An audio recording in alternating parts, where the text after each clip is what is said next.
range of motion and stretching. I'm going to kind of go through it a little bit quickly because pretty much a lot of this stuff is review. So the point here is that if it's important enough to review again, it's probably important stuff. Okay?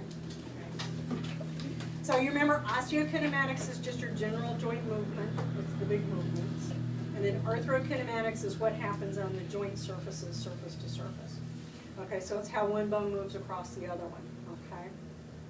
And so that has to do with your roll, glide, and spin. So roll is when new points on each surface come in contact with each other throughout. So roll is like this. So each surface, there's new points on each surface that come in contact all the way through the movement. So like a ball rolling on the ground. Glide is going to be one point on one joint surface comes in contact with new points on the other joint surface. So that's going to be this, gliding.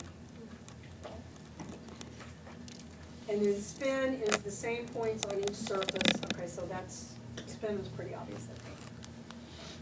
Okay, so arthrokinematics are dependent on the shapes of the bones. So we're just going to go back and remember about convex and concave. Okay, sometimes we have ovoid bones, okay, which have some convex and concave relationship going on. We've got our saddle joint, which is our CMC of our thumb.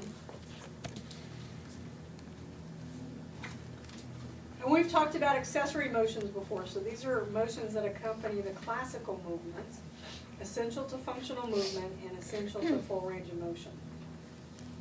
So some of the examples are going to be the anterior glide of the tibia on the fibula during knee extension. Okay, so knee extension, there's just a little bit of glide that happens. It's not anything that we're going to be able to measure, but that has to happen in order to get full knee extension.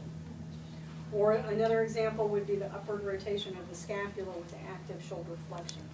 So we've, I don't want you to remember the specifics of this yet. We'll do that when we get to the shoulder girdle, but in order to get full range of motion here, that scapula has to rotate just a little bit. If that scapula doesn't rotate just a little bit, you're not going to get that full range of motion.